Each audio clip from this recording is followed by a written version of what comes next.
What is up, you guys? Welcome to the Twink Revolution. I'm Sam. And I'm Gian. And we're here with James Smith. He's the author of Other People's Politics and Work, Want, Work. He's also the co-host of the popular show, which is a new podcast. Welcome. Hello, boys. I think this is our third date, actually. Yes. It is. You know what that means. We're going to really get into it. Yeah. This is the one. Make or break. Lovely to see you both again. Yeah, it's lovely to see you, and thank you for coming over our way. Frightfully early. That's okay. Yeah, it is a little bit. But day and night tend to merge into one in this new lockdown regime. We're in the second big lockdown here in Britain, and this time around it's kind of lost that utopian excitement that the first one had, beneath all of the anxiety and all of the kind of reports and fantasies of the different things that this disease was going to do to us last year. It's kind of fulfilling Welbeck's prediction that the pandemic would make everything the same but worse. So yeah, that's how it is over my side anyway. Very similar over here, I'm afraid to report. But we've never left lockdown really. Yeah, we just had one. We've only had one lockdown. It just never ended. But definitely, excited to talk a little bit about the popular show. Because for folks who don't know, it's a podcast. You're on the episode about 3-4-ish. Am I right? You're a few I think now. We've got up to 6 actually. Oh, there you go. Yeah, who's counting? I think everyone always underestimates how many podcasts other people have done. I think I said something very similar to you when you guys came on our old show. There's something psychological there. Yes. Yeah. Well, embarrassingly, it's I'm happily a subscriber, but I think I just revealed how far I've listened. It means I'm 2 behind. But that's okay. I feel not too embarrassed. That's a good completion ratio. Tell us a little bit about the podcast, and I mean, it's not your first rodeo in the world of presenting discourse to the world. You've been doing this for a while. Sure. I guess I got my first academic job in 2015, and I work in English literature in my day job, and that coincided with Jeremy Corbyn being elected leader of the Labour Party, and the sort of build up to the referendum on Britain's EU membership in 2016. And I guess I sort of realized that relatively few British academics, despite the fact that Corbyn's politics were exactly what people in academia, left-leaning academia, had been asking for in some cases, over the course of half-century careers, and yet nobody seems very excited about the fact that they were actually being offered what they had professed to want. So we don't have tenure over here anymore, but there's relative job security, and having kind of got that, I felt the need to stop writing about 18th century literature for a moment, and instead try to kind of use what tiny bit of cultural capital I had to kind of get behind this project. So that's when I kind of started thinking about writing Other People's Politics, which took a little while to actually get down to. But I've been writing in The Independent, in Tribune, once in Jacobin. Everyone gets in once. We'll see if I'm I think we might have shut that door for ourselves. You might just have done that. I kind of rambled on doing that. But when lockdown started in Britain in April, some friends of mine in a project called Everyday Analysis, which again a project that had been running for a few years, had done a couple of books with Zero Books. We started a live stream where we'd invite guests on, and that kind of grew from the fact that no one had anything else to do. I don't know, over those months, I don't know, that became our own kind of chaotic autonomous zone. Once David Slavic appeared with Heidi Matthews, he kind of got interested in it, and we took the US election, the big live stream we did where you guys came on, Red Scare and others. We kind of took that as an endpoint of us just kind of chaotically improvising through it, and have started to try to brush it up into something that people might actually like to listen to occasionally. So yeah, since November, we've been the popular show, and the aim of the project is to try to kind of fill some of the gaps in why left populism failed, really, some of the discursive gaps. A priority for us is finding a vocabulary to differentiate what the left is supposed to do from what liberalism does.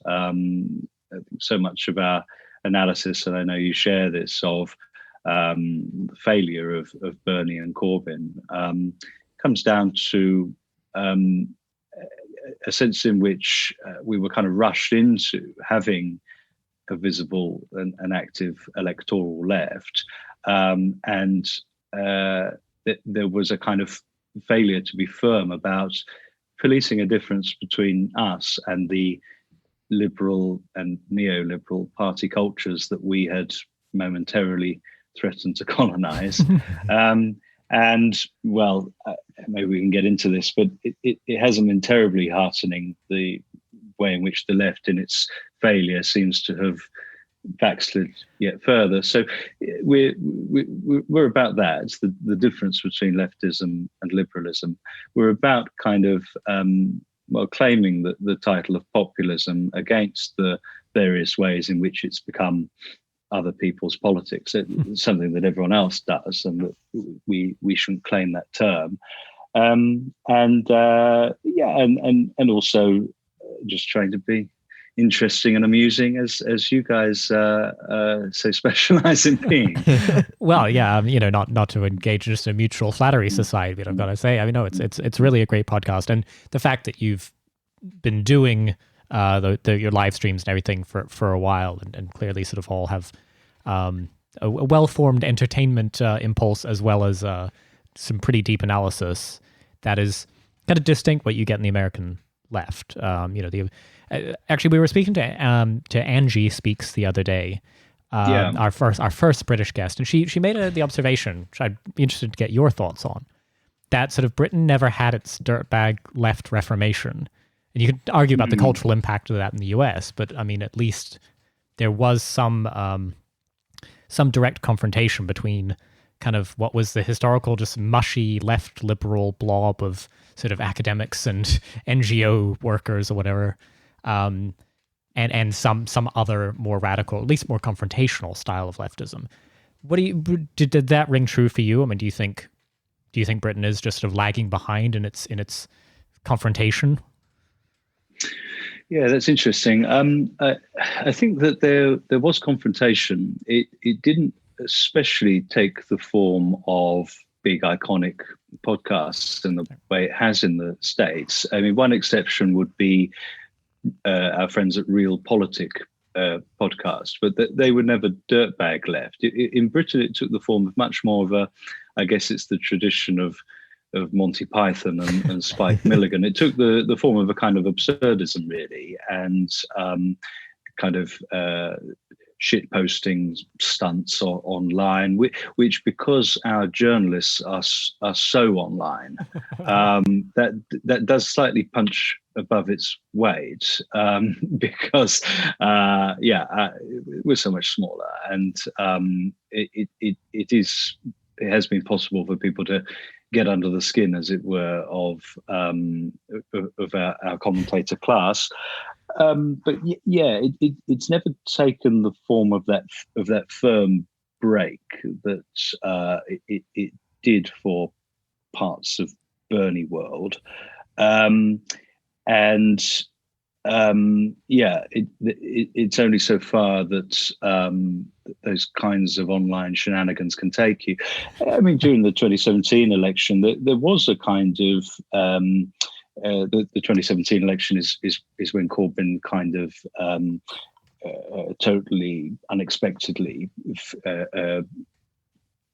overtook a 20-point gap in the polls, and I guess I'm almost reminding myself of the fact, given that there's been such efforts made to create a great forgetting, that this doesn't really fit with the narrative people want to tell now of Corbyn as this unique failure. But during that time, there was a kind of almost like laddish, chaotic self-presentation on the part of the left in Britain and Corbyn supporters. The chant that first went up at a Libertines gig in Liverpool, I think it was. Oh, Jeremy Corbyn. That did have a kind of a dirtbag element to it, in that it was unapologetic and impolite. I guess that got sort of beaten out of us over the subsequent couple of years, when the accusations against Corbyn and his supporters were just kind of ramped up until 2019, which was an election that, even more than 2017, people really threw themselves into, and a huge amount of passion and effort went into it from just tens of thousands of people. Another thing that it's hard to kind of get a firm memory of now, but it was a pretty joyless experience compared to 2017. It was just grim determination by that point. Well, so I think we want to dig further into some of what's happened to UK Labour since, but I did want to give a chance to just plug the other book, because you are a co-author of another book, and I don't want to try and butcher your co-author's name, but what is the other book you authored? With Marilla Fannebecker, Work Want Work, Labour and Desire at the End of Capitalism. That came out last year. That show, I guess, Other People's Politics is a kind of leftoids charter. It's the argument for left populism. I finished it in 2018, so it doesn't take account of defeat. I'll get round to doing that, but I'm glad of the shape it does take, because it just kind of preserves in amber that memory of the possibility that there was, and there are parts of that absolutely haven't gone away. Work Want Work takes a slightly kind of longer view of some of the ideas that have been current on the left in the past few years, especially the return of the idea of post-work, the idea of what's been called fully automated luxury communism. Now, this fantasy goes back to the 19th century, if not before. The idea that we should have machines doing all of the unpleasant kinds of labour that we do at the moment, and we would be free to kind of pursue our own cultural interests and amusements and self-development and so on. Maynard Keynes said it best in the 1930s, in the heart of the Depression, in a wonderful little text called The Economic Prospects of Our Grandchildren, when he said that in a culture that that has risen living standards sufficiently that most of us have to do comparatively little alienated labour, we will find ourselves for the first time since creation, this is Keynes, faced with our real permanent problem: how to use freedom from pressing economic cares, how to occupy the leisure which science and compound interest, he says, will have won for us to live wisely and agreeably and well. We sort of find that a fascinating statement on Keynes's part, because it points to the way in which the whole history of the fantasy of liberation from alienated labour from Marx and his predecessors onwards, has a kind of unspoken dimension to it, in that the meaning of Keynes's passage is that when we don't have to work, we will have to do what we want to do. And being faced with the kind of reality of our desire in that way is kind of an intriguing prospect.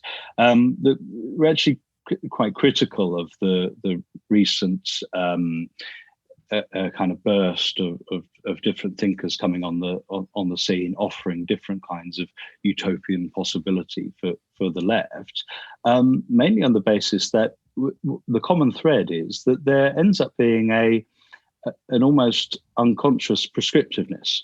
If you're imagining a society where you have to do what you want to do, it doesn't take very long for the writer to start making recommendations about what it is our desire ought to be. So that's kind of the motivation of the book. I mean, the other side of it is the curiosity of the fact that this old idea has kind of returned in intellectual culture precisely at a moment where our actual real life labor is more insecure, unpleasant, and exploited than ever, where a kind of precarity that's always existed at the bottom end of the economy is increasingly spreading upwards into a kind of downwardly mobile professional class. This should be the moment when we return to the fantasy of post-work. That was the kind of other motivation for the book. Well, yeah, I mean, aside from, I guess, Keynes clearly had the disadvantage of writing before the invention of anime body pillows and automated blowjob machines, which would really solve the whole problem. But I do also want to. He wasn't a gamer.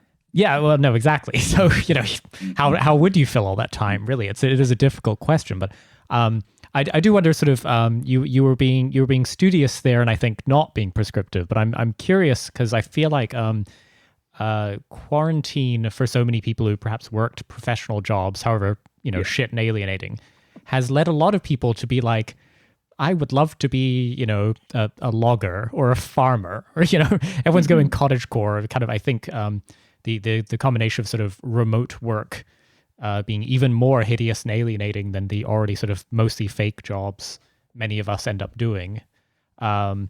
Do you buy the thesis? I mean, or is there truly a revulsion to the idea of the fake job in general, and this is just revealing it, or is it something about that's wrong with the post-work hypothesis there? I think it's been very interesting to see how I think we've had a bit more of a supportive system of furlough in Britain of people who can't continue with their jobs being effectively paid by the state. So actually in the past year, there have been people in particular strata of jobs who have experienced a kind of exactly that leftist demand for a universal basic income and freedom to pursue their own unalienated activities, albeit trapped in the house and unable to share it with others. And it has been intriguing to see how actually this is not experienced as a kind of great freedom, but as more or less traumatizing. I mean, a lot of people started baking sourdough bread or whatever, but the thing that I've heard kind of again and again is like people's inability to read a book under lockdown, as if if you not only can but you have to. Oh, right, now's my chance to finally kind of pick up that clarinet or whatever. If you have to do these kind of things that you always imagined that you would be doing if it wasn't for your terrible day job. Actually, there's something kind of debilitating about it. I mean, the other thing to throw in here would be Keynes's friend, Virginia Woolf, who famously prescribed 500 a year and a room of one's own. And have we not kind of experienced a sort of traumatic version of precisely that? Well, yeah, here's your money, your furlough support. You don't have to do any work, and here's a room of your own. But the monkey's paw thing, the finger closes. The problem is you have to stay in it. What that reveals to me is that the problem with a room of one's own, the idea of I can finally have this personal autonomy. We say this in the book, actually. The problem is that it's a room of one's own. So many of these kind of fantasies or theses about post-work actually don't kind of take account of sociability or the question of what a public sphere can be in all this. The past year has been fascinating for this kind of experiment in enforced isolation, and how absolutely unliberatory that is, and the fact that we have just an absolutely toxic excuse for a public sphere. The way in which this has, as I know you guys have been covering on the show, been just a kind of power grab at every level of culture and economy for Silicon Valley. The fact that all of our kind of interactions, and don't get me wrong, it has been in many ways thrilling to, have such kind of international interactions through the kind of normalization of Zoom and so on. Met you guys, that's a great thing. At the same time, the kind of sheer dementedness of like what goes on online and what has gone on online, the way in which, and this isn't party political, across the spectrum, people have got decidedly strange because of the kinds of public interaction that are incentivized by the platforms that we have handed every element of public and private life over to. That shows that whatever kind of ideas of, I don't know, the left retaining any gains from, the way kind of our views on work, etc., have been changed by this experience.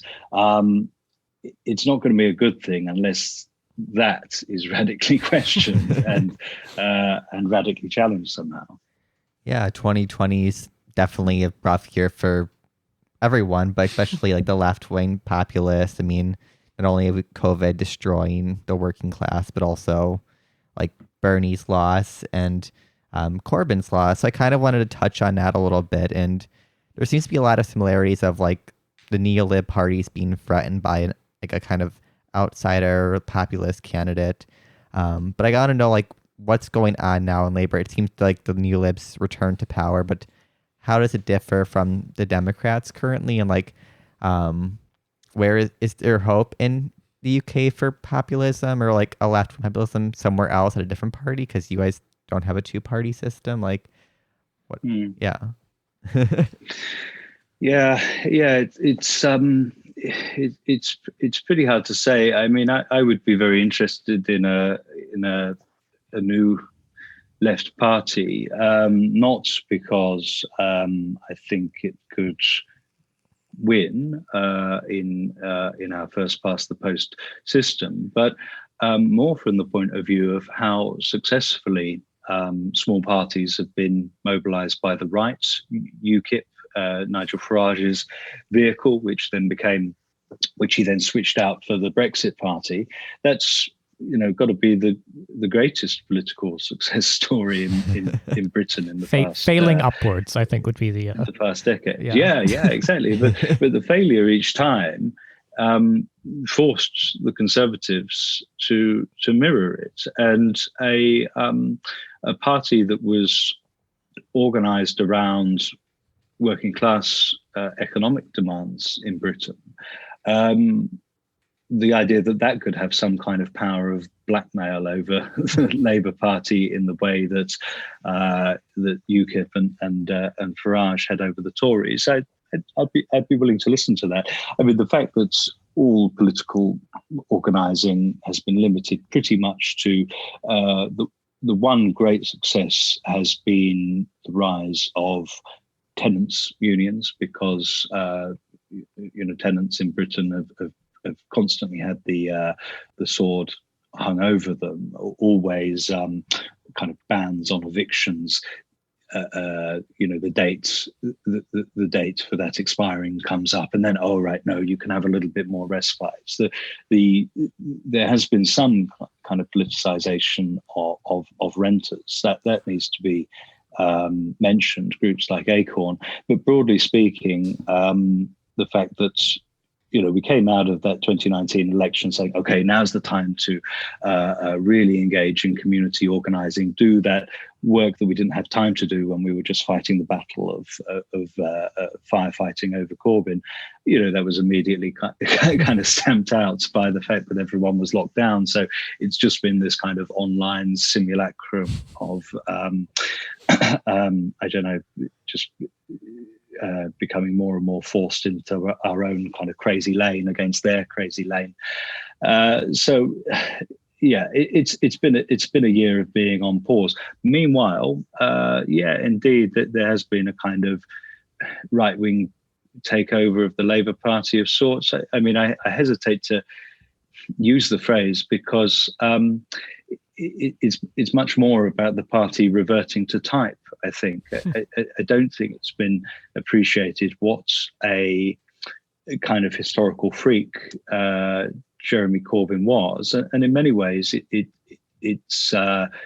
is structurally similar to Bernie Sanders, but also personally similar. I mean, here are two guys who just had a kind of really unique dynamic that's not going to be replicated. An individual figure who is old enough. Initially this was seen as a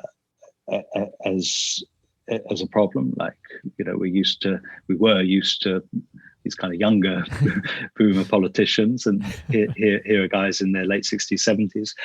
But that meant that they're old enough for their personal politics to have been formed before neoliberalism, having the personal stubbornness of age, and also of having retained those politics through succeeding decades that treated them as an absolute joke, rooted in a kind of movementism, which, whatever we might say about its limitations, means that they were less answerable to their colleagues in their parties, or in Bernie's case, the party was trying to take over from the outside.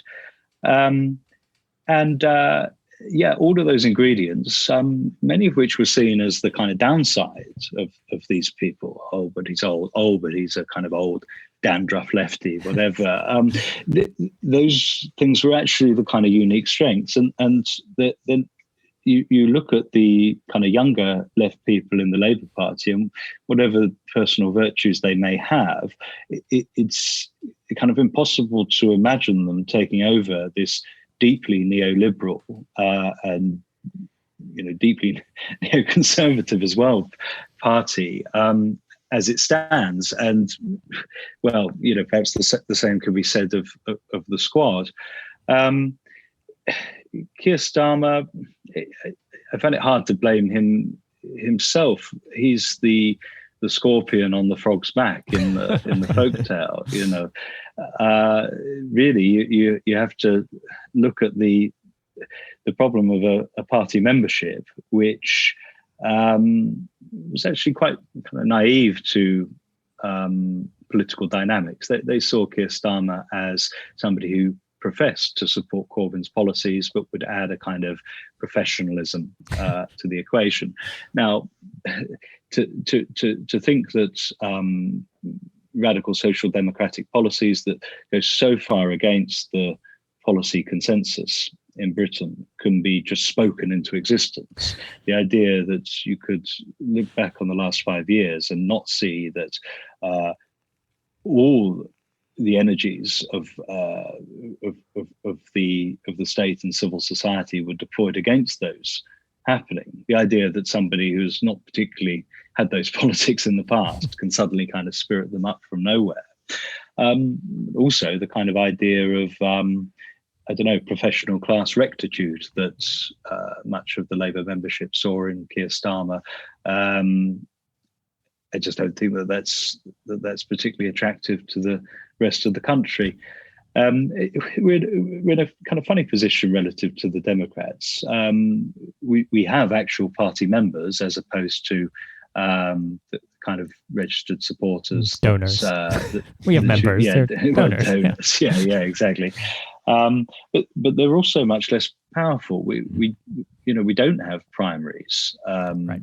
in Britain. So you're just, and it was one of the biggest failures of the Corbyn project, really, that it failed to institute that. And well, the fact that it's completely normal in America, it was treated as some sort of hard left Stalinist plot in Britain. The idea that an MP should have to actually make the case for themselves to run for the party at each election. Just maybe some quick remedial civics for our primarily American audience. So the people who end up determining the order of the party list, as in who will be the leader of the party and who's going to stand in such and such a seat, is essentially a kind of pretty small club, right? Yeah, the leader of the party, the leader of the Labour Party, anyway. The people who are able to be candidates in the first place are decided by the MPs. The only reason Corbyn was able to, stand before the membership as a potential contender for leader was actually because the left was so laughably weak in 2015. Most of the MPs who said, let Corbyn stand, didn't support him and didn't think he had a hope in hell. And actually, some of the supporters of the favourite, the initial favourite candidate, his name's Andy Burnham. He's now the mayor of Manchester. He actually asked his supporters among the MPs to back Corbyn so he wouldn't look so left-wing. He wanted there to be someone to the left of him so that he could be, I'm the reasonable centrist here. Of course, that misjudged the mood of Labour members. Once the MPs have put forward the candidate, the members then choose between them for leader.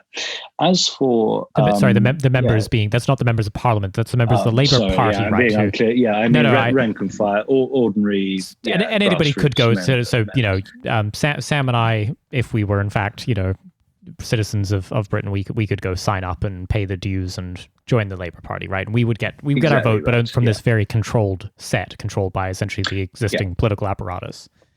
Gotcha. Yeah, precisely. But then, as for the individual MPs, they are picked behind closed doors by a kind of negotiation between the party powers that be, trade unions, and sometimes the local party will get something of a say, but there's no consistency and no transparency about that. The idea that we should have American style primaries where anyone could run, or even just anyone inside the party could run, and MPs should as well as facing election. The quick way to say it is that in most cases these people just have jobs for life with having very little accountability to ordinary members. It's been a traditional kind of demand or hope of the left since at least the 1980s to campaign for greater democracy on that part. They, for one reason or other, they fucked it basically when the left was actually in control.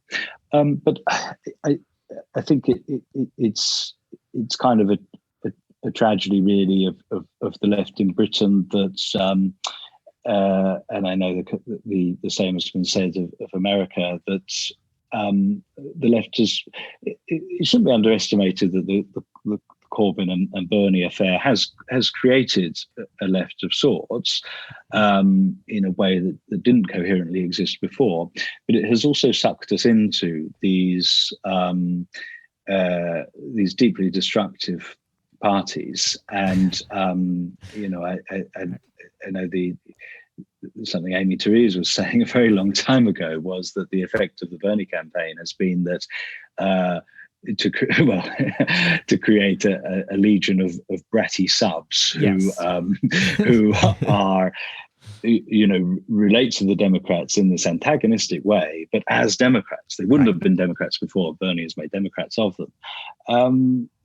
Again, yeah, that's kind of true in Britain too, unfortunately. That we all kind of laughed at the way in which the kind of people who thought of themselves as something of a lefty, to use the parlance, people who like Guardian readers, equivalent to your New York Times readers, that kind of cadre of deputy heads, minor entertainers, who liked to narcissistically see themselves as left wing, but faced with Corbyn, couldn't bear it. These people became obsessed with Corbyn. Yeah, exactly. These people became totally motivated by their hatred of Jeremy Corbyn. They became extremely online. They would reply to any Labour kind of missive with complaints about the Brexit policy, complaints about Corbyn, and they just their whole identity came to be formed around Corbyn. I'm kind of worried about the lockdown left in Britain kind of doing the same with Keir Starmer. Keir Starmer is behaving as everyone on the left predicted Keir Starmer would. He's purging anyone who was connected with Corbyn. He's watering down policies. He's probably going to end up to the left of Corbyn's predecessor. That there has been a kind of permanent effect on both parties of the fact that left-wing economic policies were back in the air and were very successful in 2017. But yeah, he's acting exactly as you'd expect him to. So for people on the left to get their own version of Corbyn derangement syndrome and a kind of Starmer derangement syndrome, and obsessively complain about everything Keir Starmer does, it's exactly that pattern of people's identity being sucked into a party which they profess to oppose in its current form, and yet they increasingly have no politics outside it. Well, and it's sort of interesting. Obviously, you guys are a little bit ahead of the curve in terms of exactly that process, the changing of power, which has always occurred, but just sort of feels a little starker, given, as you mentioned, sort of the unique sort of once in a generation character of these leaders. But the purging and the consolidation of power under a new leader, it's meet the new boss. It is not the same as the old boss, and anyone connected will be purged. And so you guys are further down that road. But I part of what managed to make that so effective here was the kind of threat of rising fascism in America. The boogeyman of Donald Trump allowed that to work. But I assume you guys haven't dug up Oswald Mosley or anything. So, what is the mechanism that they've been using to drive that consolidation of power? That's a very interesting comparison. I mean, we had our own hashtag literal fascism in Brexit, and it's a kind of long-standing failure of the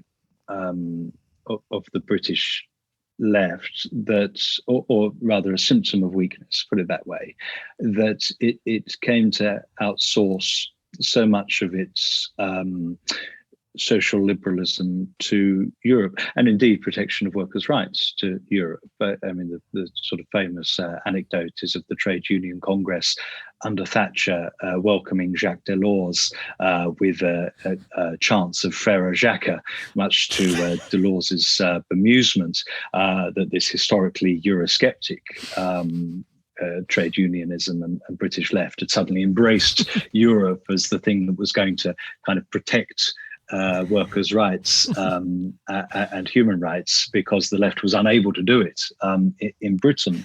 In many ways, we were very lucky to have Corbyn, one of the last left Eurosceptics standing, and one of the last people to get the position that the left took in the 1970s when Britain first entered the EC, that actually, handing over so much of your legal mechanism and making so much of your economy permanently controlled, or the terms of it set by an ultimately undemocratic body, that this is not a left-wing position. Anyway, undoubtedly the Leave campaign and Brexit was won on the basis of revanchist, xenophobic, anti-immigrant feeling. That doesn't change the fact that there is a serious democratic deficit with the European Union. Our version of how the left was ultimately neutralized by the liberalism of its party and the residual liberalism of leftists themselves was the kind of drift towards supporting Remain and the drift towards supporting a second referendum. So our version is that we went into the 2019 election hampered by having taken on this ultimately reactionary neoliberal position ourselves. The other kind of weird, bit of the kind of, I don't know, funhouse mirror that British political experience has had in relation to yours has actually been the way in which America saw a situation where, let me put it another way.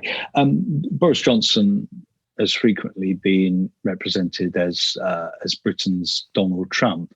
It's one of the great kind of counterfactuals of what would have happened in your 2020 election if it had been Bernie Sanders versus Donald Trump. How many of the people blackmailing the left into fighting against the literal fascism of Trump would have found it in themselves to support Trump instead of to represent Trump differently in opposition to Bernie Sanders?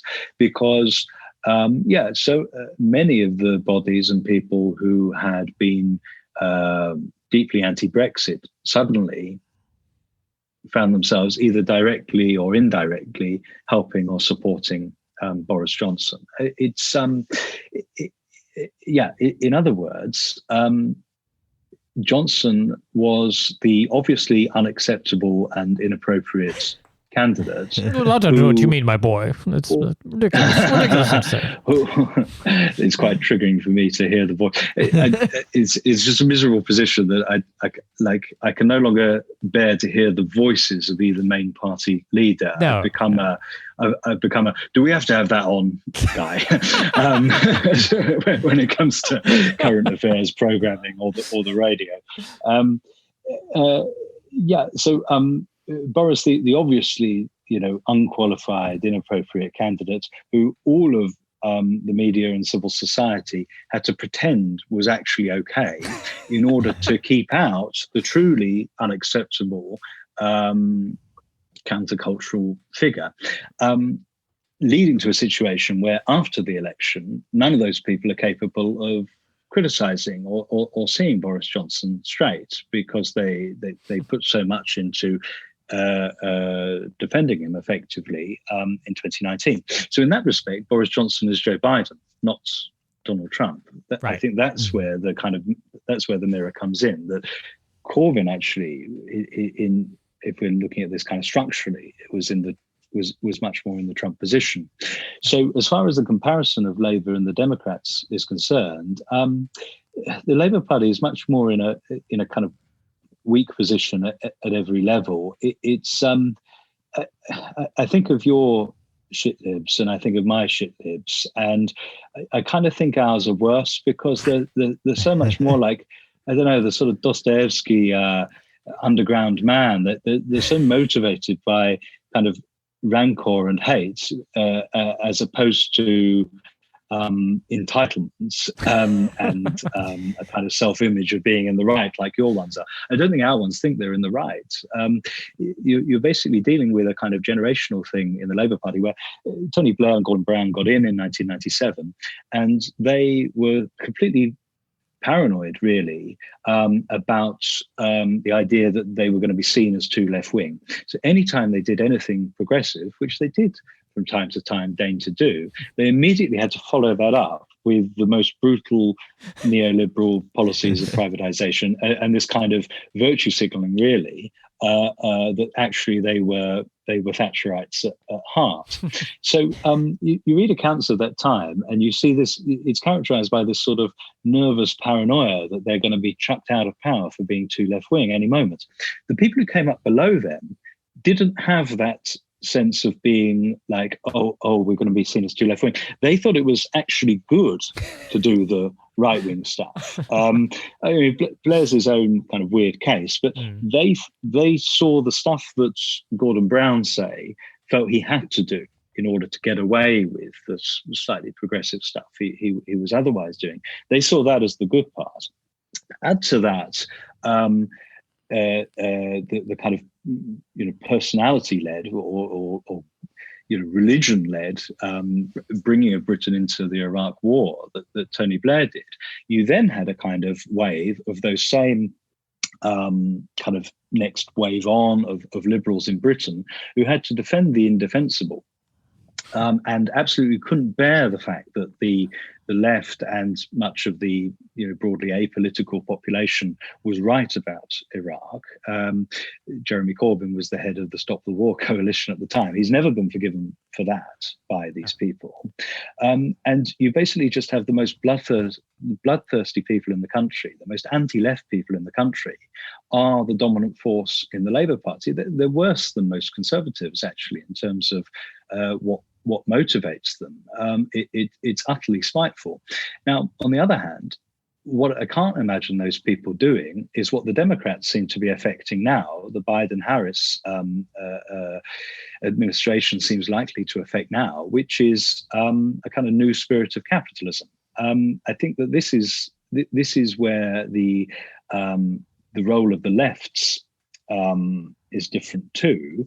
Starmer got in and immediately got rid of all of Corbyn's allies, tarred them as racists, has created this we were called Stalinists. This is Stalinism. It checks out. We actually are. That's the funny thing is you get called, we are. So, yeah. Any local member who speaks up for Corbyn gets kicked out automatically now. Anyway, this kind of humiliation of the left that's going on is in total contrast to Biden getting up and celebrating my friend Bernie Sanders, and this kind of way in which they're going to get nothing. The left went into this asking for nothing and is going to get nothing, surely. But there is a kind of cosmetic embrace of the left on the part of the current Democrats. And you saw that in the way that Biden so opportunistically took this kind of joke coup of last week, this kind of where almost half our representatives almost died, we're told. Almost died. I almost died. Absolutely incredible. Yeah. While the representatives were almost dying from the cast of Waiting for Guffman. This was a coup as directed by Christopher Guest, basically. I'd love to see that movie. And Biden goes on stage and says, who doubts that if these were Black Lives Matter protesters, it would be a totally different story. So Biden is clearly embracing certain kind of left and left adjacent projects aesthetically as part of this, I don't need to tell you and your listeners, part of this kind of woke rebrand of neoliberalism. That's an extraordinarily, I don't doubt that is going to be a major new ideological step, of which the kind of Trump's gone, but still the threat of fascism is there. Still these small business owners who are only going to, the disgruntled small business owners are only going to grow because every high street and town centre has been destroyed by the way lockdowns have been handled. That threat of fascism isn't going away, and so this kind of this new identity of Democrats is going to remain as the thing that everybody is blackmailed into supporting. It's kind of brilliant in its opportunistic evil, and I just can't imagine the right of the Labour Party pulling anything like that off. There's the difference between our two neoliberal parties, that ours are utterly weak and powerless and have no positive plan or ideas. They couldn't have thought of this. Right. They didn't look at the Corbyn project and think, yeah, actually we can manipulate this, or we can use all these young supporters and bring them on board. They couldn't have thought of that, basically. So you touched on it kind of earlier about Brexit really playing a huge role in the recent election that Corbyn lost, and it seemed early on there was kind of this like left-wing Brexit being discussed, but it didn't really get picked up during the real campaign, and it seemed to be a major blow. Why did that not happen? I mean, it seems like, right, especially right now, you see Europe being massively like screwed because of like EU restrictions and like the coronavirus and austerity and stuff. Like, why could the left not recognize the EU isn't a left-wing force and couldn't create a better deal to play into a key issue for much of the working class? It's a good question. I think that Britain is actually pretty unique in Europe in not having a long-standing tradition of left Euro-scepticism, or at least a left critique of the neoliberal direction of travel in the Union. There was a bit of a kind of a bit of a wake-up call in the treatment of Greece and Syriza, especially in 2015, and that did introduce a bit of a kind of dose of Eurosceptic feeling into the left at that point. Many of our kind of left liberal commentators actually did countenance Lexit in the run up to the referendum itself. All of them just ended up feeling kind of completely defeated by the by the sort of xenophobia of the official Leave campaign. So I think that a kind of a perfectly well motivated anxiety about the politics behind the right wing argument for Brexit, which had been the strongest and most active one for a long time in the absence of any left wing critique. That was a motive there. Around 2017, we had a situation where I think most people on the left had accepted that there needed to be some kind of Brexit and were willing to follow Corbyn and Corbyn's convictions on that. Unfortunately, the success of 2017 emboldened those kind of pro-EU kind of elements in the left into seeing that as a kind of a vote against the Tory version of Brexit. So there were, I think, a big kind of part of this is that even among those of us on the left who did think that Labour's policy should be a Leave one all along, there was always a sense of damage control that this was okay. We're going to lose if we back Remain. We need to offer the most kind of gentle Brexit possible. There were actually very few of us who got that there was a positive case to make for Brexit on left-wing terms. One interview we've just done on the Popular show it was with Joe Guinan, who was one of the few people who really understood that the permitted kind of direction of nationalisation and state intervention is one way. You can't go back. You can't go back on privatizations, basically, within the European Union, not easily, at least. And that should have just been a kind of headline issue. I mean, even this current Brexit deal, which is much harder than most people on the left could have stomached, the fact that Boris Johnson has taken us out of so much EU regulation, very few people on the left are willing to say that actually a future left government this really frees the hands of a future left government. So much of this is a symptom of historical defeat, and so much of this is a symptom of lack of confidence. I mean, people on the left were, appalled at the idea that the free movement of people in the European Union would even be questioned from the left, as if you couldn't trust Jeremy Corbyn and Diane Abbott, people whose entire careers have been spent, supporting refugees and making the case for, multiculturalism, etc. The fact that the left couldn't trust its own people to devise a,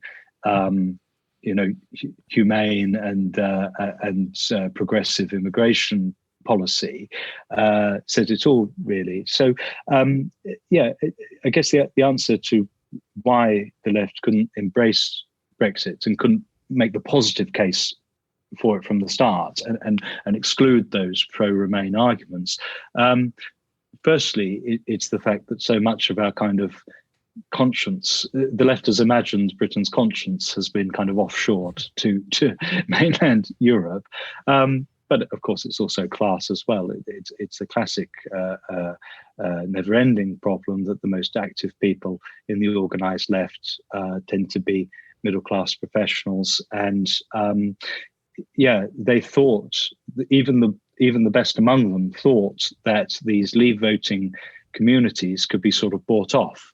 We're going to invest a lot in your area. We're going to offer all these kind of left-wing economic policies that you like. Ultimately, that was correctly interpreted as patronizing, that as a gesture, as a kind of, a totally top-down gesture of you didn't really understand what you were voting for. Let us tell you what it was you really wanted. And people quite reasonably responded, fuck you, we voted for what we voted for. I think that the huge symbolic power of the biggest democratic exercise in modern British history, putting yourself against that was always going to be a disaster. Well, it's interesting you touch on the class project there, the class problems there. And I ask because clearly the last, the dangerous coup in which almost half of our representatives almost died, has led to a lot of sort of struggle sessions within the American left about what is the class composition of X. Britain is a strange beast in terms of it's as you know, I'm sort of a New Zealander, and so it's funny, as we started this conversation, I was remembering the first time I heard Jeremy Corbyn speak. I was like, sure, he should sound like a bricklayer, but he doesn't. I mean, he's pretty slick. He sounds posh. And I was thinking as you were speaking, I was sort of, I mean, your accent marks you. I know where you grew up, and I know how you grew up, and I don't know why I know this, but holy shit, this training soaks into people's brains. Do you feel like in these sort of struggle sessions around the attempting to discern the class character of things in Britain, is that an easier project? I mean, there is still something of a people think it's like a lost product of something they would see on, Downton Abbey or The Crown or something. But it's actually to put it this way, do you think working class people in Britain have an easier time identifying each other than whereas we do struggle sessions where it's like AOC, people think AOC perhaps due to sort of racial or biographical reasons must have a certain politics. Do you think people try and pull the same trick in Britain in the wrong way or in the right way? Yeah, I guess when you're in it, it's slightly hard to see it straight. Right.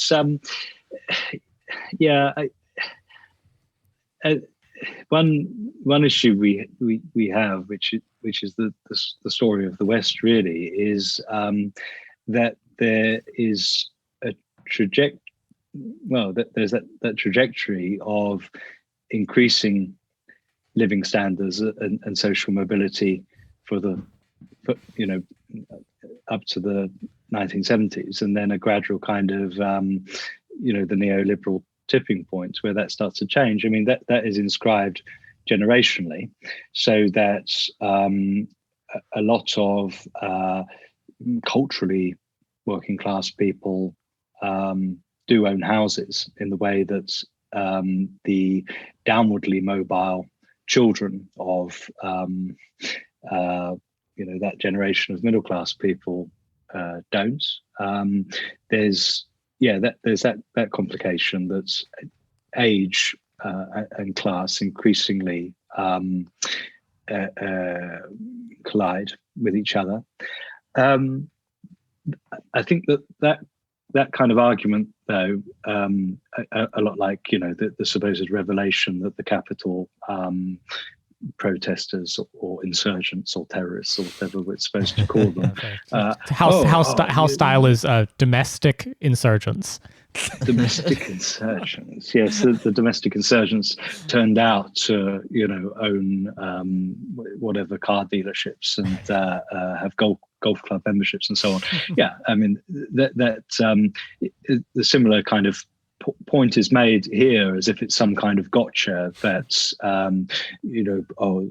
many of the Brexit voters are pensioners who own their houses and don't have these worries. I mean that should, despite that being more or less true, that shouldn't be used to cover over the fact that Trump and Brexit were successful when they were, because they did manage to get enough of the working class on side. So yeah, I think that there is maybe a danger of lefts that are dominated by older, affluent, middle class liberals and younger, culturally middle class people, educated people with degrees, but who are materially downwardly mobile and less well off. There's a danger of both groups being motivated to, as it were, well, in the parlance of our times, to erase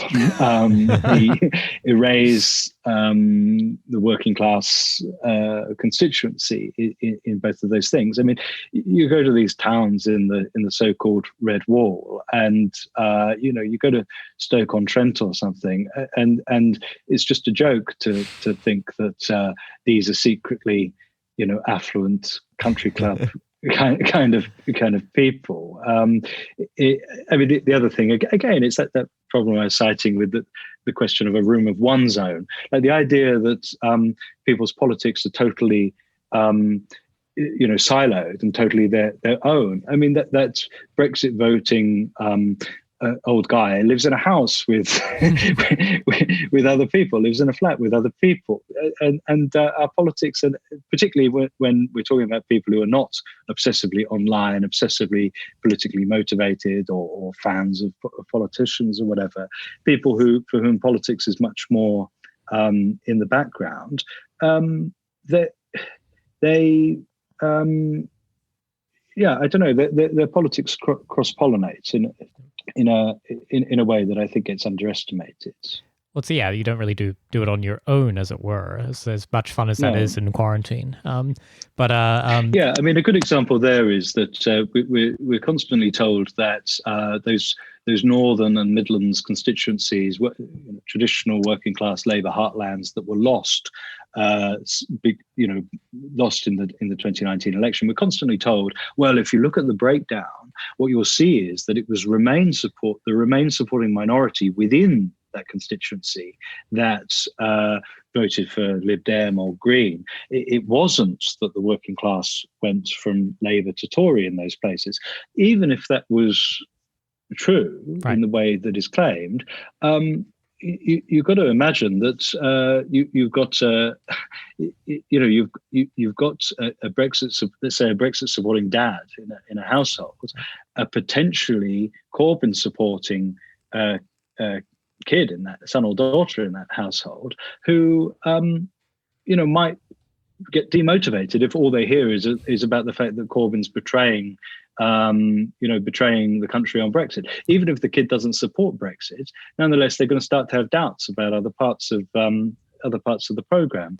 So I think that I think there's a lot of cope on the left. There's a lot of kind of desire to find any kind of reason to say no, we don't have a problem with having insufficient basis in the working class. There's all kinds of excuses made actually, which don't bear too much relationship to how politics is actually lived and experienced.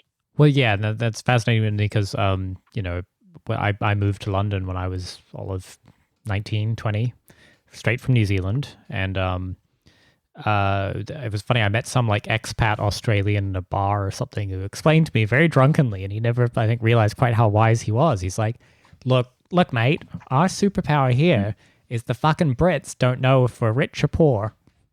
Because our baffling colonial accents were I guess placed us sort of weirdly outside of whatever social stratification you all do to yourselves. And I feel like Americans, unfortunately, kind of are falling to the same trap all the time in terms of not being able to socially stratify, even though they desperately need to in order to make these political narratives work.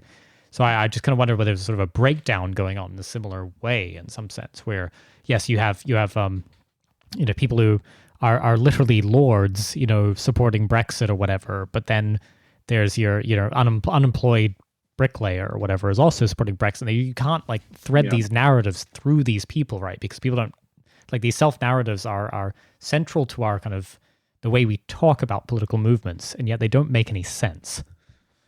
No, I think that's right. Changing topics a little bit. So, I mean, obviously, you know about the storming of DC by these domestic insurgents. But there seems to be in the American left complete compliance with censorship of bad thoughts or bad ideas. And I mean, obviously, we have the First Amendment, so it protects certain aspects of American society. But I wanted to ask you, because you're in the UK, that you don't have the First Amendment, and there's more speech restrictions, I would say, in the UK than in the US. What is? Well, let's say a few things that'll get you in trouble. Yeah, like what is it like? Is there a lot more thought that has to go into what you can say? I mean, I know Jeremy Corbyn got in trouble for talking about like Palestinian struggle and was accused of anti-Semitism. What is it like being in a place where free speech isn't like protected by a constitution or something? Like, what does that look like for some of our listeners to be like, it's fine to crack down on bad thoughts or like right-wing thoughts? And if you wouldn't mind, we're just going to broadcast some extremely violent pornography while you give your answer. Legal here, I think not legal for you. So Oh yeah. Well, I find that relaxing. Whenever I'm streaming, I usually have something awful on the TV. Yeah, no, of just course. to, As do we. just as a kind of counterbalance. Yeah. Yeah. Okay. Yeah. There are a few sort of strands to that. I mean, I think I am starting to see something of that, of that advocating of censorship of bad thoughts. I got to say, I look back on 2016 and the way that the left responded to Hillary Clinton's basket of deplorables line. We all knew why that was bad and why that was politically stupid, but it was also a kind of really clear line in the sand that if you thought like Hillary Clinton, then you were not the same as us on the left who did not see people that way. I really don't anymore see a difference between how much of the left online anyway talks about Trump supporters, talks about Trump, talks about the capital. Domestic helpers, whatever they're called. Yeah, I've lost the thread on what we're calling them now. Domestic coup artists. So yeah, there is definitely something of that, and yeah, I mean, there's a very interesting kind of pattern of sort of creating these sort of extra legal categories of people who you don't have to defend, but I think that's an American import. I think that is what Alex Hakuli calls the triumph of American idealism, the way that every country now speaks in the commodified language of American NGO activists speak. And actually, it feels all the stranger in Britain, where the left has been subject to actual censorship. I mean, I said to Glenn Greenwald when he was on the show that if the last 5 years in Britain wouldn't turn you into a free speech absolutist, I don't know what would. As you know, the country's famous for its libel laws and for the fact that you can buy silence through the courts in Britain. It's famous for its highly aggressive and feral tabloid press, which actually I think was a relatively small kind of part of the left's problem in the last few years. The Daily Mail and the Sun and so on, they did to Corbyn what they'd always done to Labour leaders, and actually Corbyn could handle that, and not many of their stuff about him being disloyal or unpatriotic stuck in the same way. Our problem was the liberal press. Our problem was that the biggest kind of lies and the biggest chilling effect on speech on the left came from the Guardian easily. It's been demonstrated in studies that the papers that reported on alleged anti-Semitism on the left and the papers that reported on it most inaccurately were the liberal broadsheets, and the Guardian and Observer in particular. The other thing I've got to mention is the Prevent program, and I guess this is a very kind of similar post 9/11 history to yours. The fact that free speech is deeply contingent if you're Muslim, and that was ramped up in 2015 with measures that. Muslim students. I as an academic am supposed to keep an eye on my Muslim students. If they start getting a bit gloomy and down, then I'm supposed to report them to the authorities. No. It's literally that. We do that with our Muslim listeners, for the record. Well, we all got to do our see something, say something. Is the rule around here. I mean, the first part's check in on them by all means. Just don't shop them to the cops. Yeah, no, exactly. No. It's, unless you're family members, in which case, unless your family members and may have been at the Capitol, in which case definitely shop them to the cops. That's the left line now. Definitely. Yeah, I mean that is completely mad. That's the root. Those are two kinds of online damage right there. The people who have turned up at the Capitol believing this QAnon stuff and thinking that Trump's going to save them instead of humiliating and abandoning them, and then their kids also online damaged, reporting them their fucking parents to the FBI for online clout. This is why importing our entire public sphere to Silicon Valley is a very, very deep error. The other thing I got to say about Britain, though, is that again, I don't think it can be underestimated how much more reactionary our liberals are than yours, and the kind of circuit of boomer columnists claiming to have been cancelled, and then immediately going on the circuit of book tours, and you automatically get a column in the Telegraph and the Spectator, the New Statesman, and so on, and a slot on the BBC if you declare that the woke mob has cancelled you. So we're famous for our transphobia. That's another of our kind of exports. You guys are very good at it. It's not the evangelical right. Yeah, it's older liberals who drive that, and So I guess one problem is that, as well as having a genuine kind of low standard of free speech and a very kind of high level of punishment for certain unofficial punishment for certain kinds of free speech, we also have, as a weird symptom of that, some of the most kind of powerful and influential people in the country use the kind of free speech grift in order to, ultimately sell books to Telegraph reading dads at Christmas.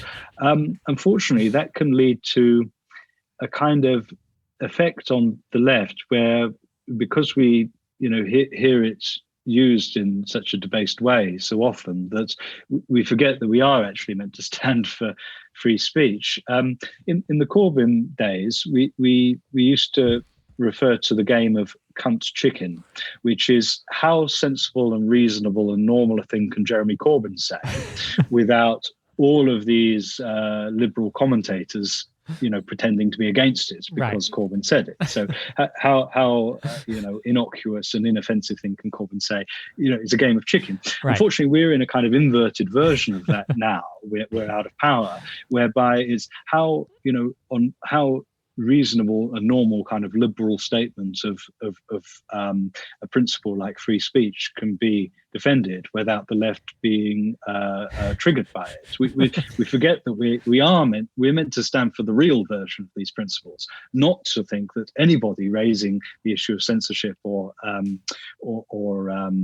free speech is dog whistling or being a fascist. I mean, at this point, the kind of layers of dog whistle upon dog whistle are so great that I just think that the dogs are deaf at this point, and we probably need to start taking people at their word and disagreeing if we disagree again. Well, we tied them up, and without water, I think it just blew whistles at them the whole time. I did want you to ask you actually a little bit about your recent guest, which I mean.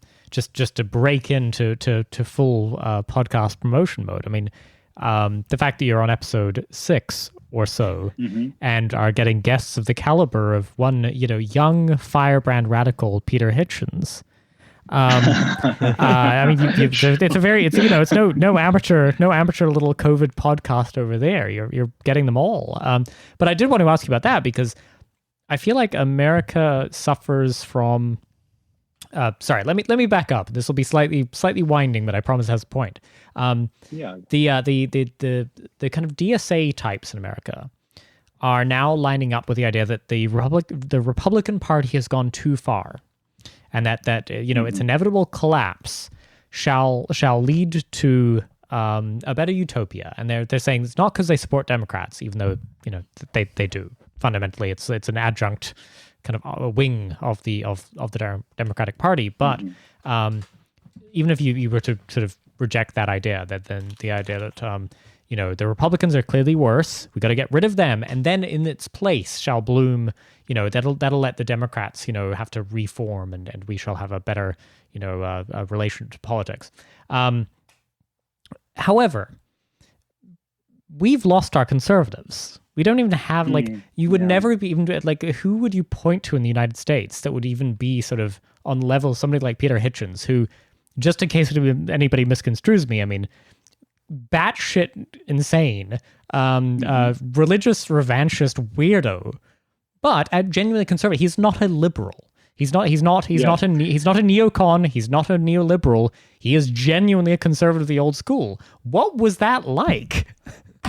Yeah, I mean, yeah, he's a remarkable guy. He's hard to disagree with sometimes, right?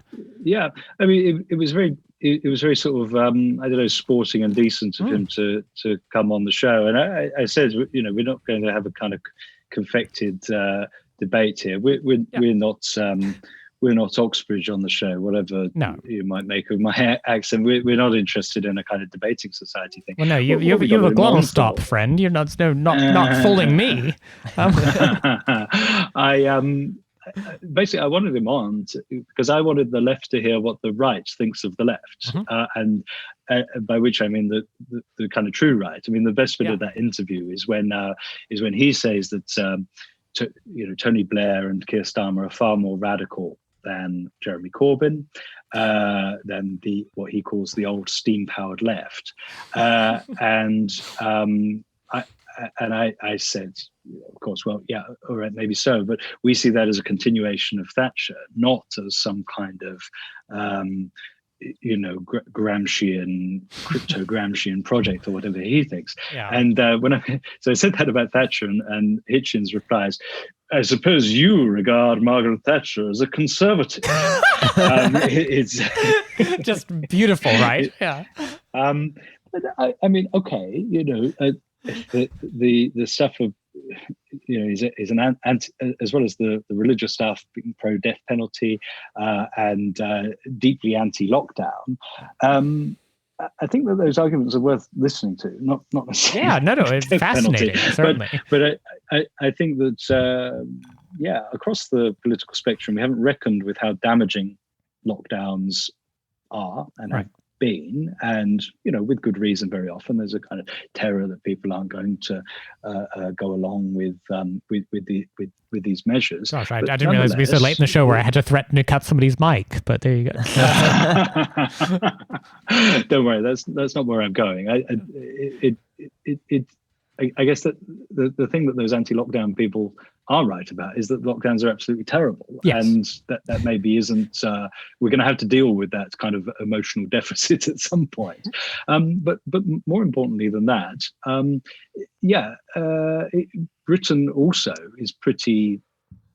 Real conservatives are pretty thin on the ground. It is just the sort of neoliberal blob, and what you get with someone like Hitchens, and even more so Peter O'Bourne, another in some ways similar Tory who's kind of gone the other way. He's become a fully blown Corbyn supporter, and regards Corbynism as the kind of the true conservatism.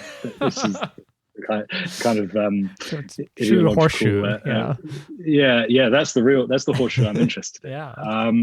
And well, Walter Benjamin said that revolution is a slamming on of the brakes, not not anything else. Well, what there is there is a critique of neoliberalism, and it's not always historically or sociologically correct. Right. Its conclusions are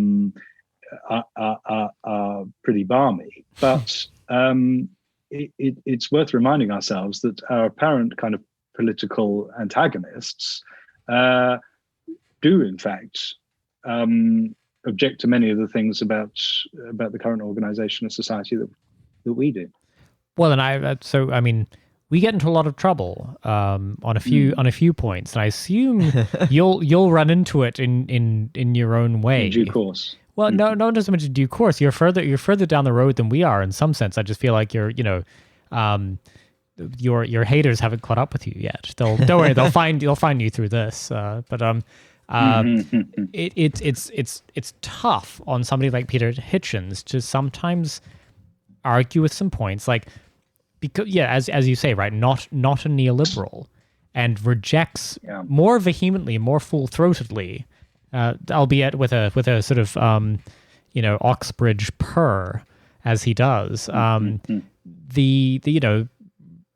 rejects many of the conclusions of neoliberalism that the left hasn't grappled with yet. And if you really, what you're talking about, sort of the idea of like, that families mean something and should be valued as social, social relations outside of capitalism, and whatever else, what are the batty shit that comes with that. It becomes very tough, right, to say when the left will not make a full-throated defense of some social relations outside of capitalism, no matter what they are, no matter how poorly founded. It's tough. You're absolutely right. It's a kind of Ulysses tied to the mast kind of thing, with the oarsman with their ears blocked. If you can follow the metaphor, then do. If not, ignore it. But the conservatives that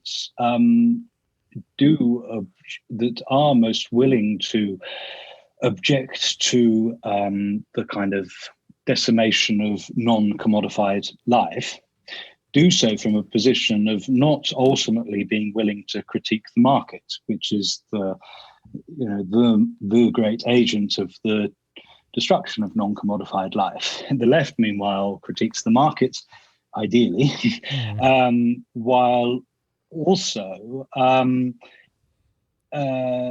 not always being very sure of its feet when it comes to defending the non-commodified elements of human life as it stands right now. Okay, it's historically contingent. Okay, right. The family is historically contingent, but that doesn't mean you should report them to the FBI. Well, no, you absolutely should. Sorry, we're trying to keep our Apple Podcasts listing. Yes, report your family to the FBI. We with some things. I can't even do the bit. But yeah, no, I mean, but certainly the idea, or rather, the confusion that takes place between the idea that a true conservative, in the true Scotsman sense of the word, could